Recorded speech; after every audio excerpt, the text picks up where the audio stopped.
Salam, bu videoda esse qurmaqdan, yəni verilmiş 3 şəkilə uyğun hekayə qurmaqdan danışacağıq. Hansı ki 9-cu siniflər bununla bağlı imtahan verəcək və bu imtahanda onlara ən yüksək bal verilir, yəni 16,7 bal. Əgər 9-cu və 8-ci sinifdə oxuyursunuzsa, videonu mütləq sona qədər izləyin, çünki əvvəlki videolarda olduğu kimi bu videoda da çoxlu faydalı məlumatlar əldə etmiş olacaqsınız. Əgər kanala abunə olmamısınızsa, abunə olun zəhmət olmasa, çünki irəlidə listeninglə bağlı, short tekstlərlə bağlı yeni videolar gələcək, onları da qaçırmamaq lazımdır. İndi isə başlayaq. İlk öncə əvvəlki videolarda da qeyd etdiyim kimi çalışın ki, bu tipli sual rastınıza çıxdığı zaman artıq başladınızsa, hekayədə istifadə edəcəyiniz sözləri yazmağa çalışın ki, ən azından bir altyapı formalaşsın.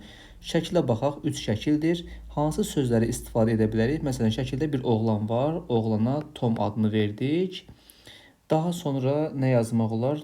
Oyuncaqlar var, oyuncaq nədir? Toydur. Daha sonra quş var şəkildə. Quş nədir? Böğdür. Bu şəkildə. Daha sonra tutuquşuya oxşuyur quş sanki. Ona görə bura biz tutuquşu yazaq.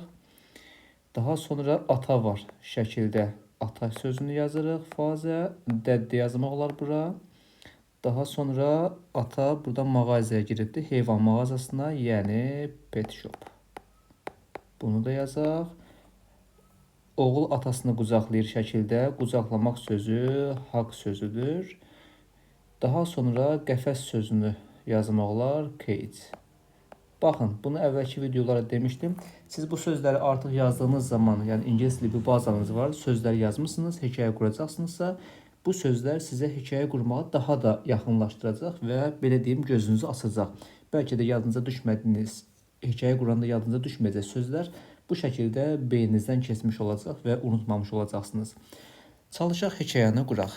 Necə yazmaq olar? Buradan yazaq. Məsələn, yazaq Tom loved, yəni ilk şəklə əsasən sevirdi. His toy bird. Oyuncaq quşunu sevirdi. But he wanted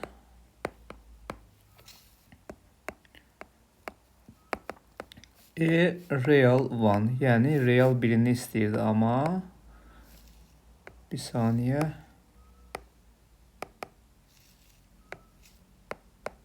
Aha. Daha sonra nə yazmaq olar? One day. Xəttim biraz planşetdə fərqli düşə bilər, yəni pis düşə bilər. Sonda onu sizin üçün oxuyacağam, narahat olmayın. His father went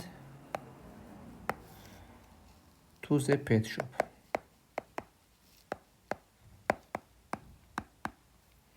Daha sonra mürəkkəb cümlə olsun deyə and bought a beautiful parrot. Gözəl bir tutuquşu alır. Məsələn, orta şəklə baxsanız, ona əsasən yazdıq bunu. Tutuquşu alır, üçüncüdə də gətirir, onu övladına verir, qəfəsdədir və oğlu da xoşbəxtdir və atasını qucaqlayır. Daha sonra nə yazmaq olar? When his father, atası gələndə yazaq. When his father. Məsələn, evə gələndə came back yazaq. Zaman uzlaşmasına diqqət etməyə çalışırıq, çünki uzlaşmaya görə demişdik ki, bal kəsilir, yəni çalışaq ki, uzlaşma yerində olsun. Come back home yazaq bura, evə qaydanda. Deməli, when his father came back home with parrot, tutuquşu ilə. Deməli, Tom qucaqlamaq nə idi? Hugged his dad. Sonda da yazaq happily, xoşbəxtcəsinə onu qucaqlamışdı. Baxın, belə bir şey yazmaq oldu. Düzdür, bəlkə bəzilərinizə çətin gəldi, amma bu hekayəni qurmaq üçün müəyyən bir baza tələb olunur. Yəni, bir orta ingilis diliniz varsa, bu sözləri yazmışdınızsa, bu formada da hekayə qurmaq mümkündür. Sadəcə bəzi şeylərə diqqət etmək lazımdır. Hekayəni oxuyaq sizinlə bərabər. Yəni, ilk şəkildə gördük ki, Tom öz oyuncaqları ilə oynayır. Hətta əlində quş şəkli vardı, ona diqqət edərsiniz. İkincidə ata gedir mağazaya, ona bir tutuquşu alır, gördük. Üçdə isə ata artıq evə gəlib, əlində, yəni yerdə tutuquşu var qəfəsdə və oğlu da sevincindən atasını qucaqlayıb. Bu şəkildə belə bir şey var. İndi oxuyaq cümləmizi, yəni hekayəmizi.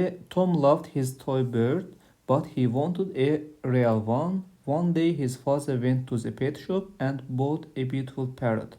When his father came back home with parrot, Tom hugged his dad happily. Bir dənə sözləri sayaq görək 35 oldu mu? 1, 2, 3, 4, 5, 6, 7, 8, 9, 10, 11, 12, 13, 14, 15, 16, 17, 18, 19, 20, 21, 22, 23, 24, 25, 26, 27, 28, 29, 30, 31, 32, 30, 34, 35, hətta 36, 38 sözdür. Əla, problem görünmür. 35 sözdə keçdik. Yəni belə əziz abituriyentlər, çalışın ki, bəzi şeylərə diqqət eləyəsiniz. Bununla bağlı çox faydalı videolar paylaşmışam kanalda. Nələr etmək lazımdır? Siz o videoları izləsəniz, bu şeylərə qulaq assanız, müəyyən bir bazanız varsa, imtahanda da vəziyyətiniz çox yaxşı olacaq. Amma bir reallıq var ki, heç bir şey bilmədən, baza yoxdursa, lüğət bazası, cümlə quruluşu yoxdursa, bu hekayəni qurmaq çox çətin məsələdir.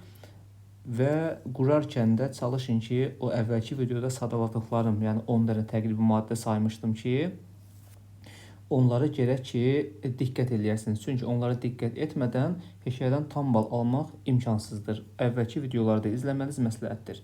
Digər sinif yoldaşlarınızla məlumatlı olması üçün videonu paylaşmağınız xahiş olunur. Özünüzə yaxşı baxın. Bütün imtahanlarda sizlərə uğurlar olsun.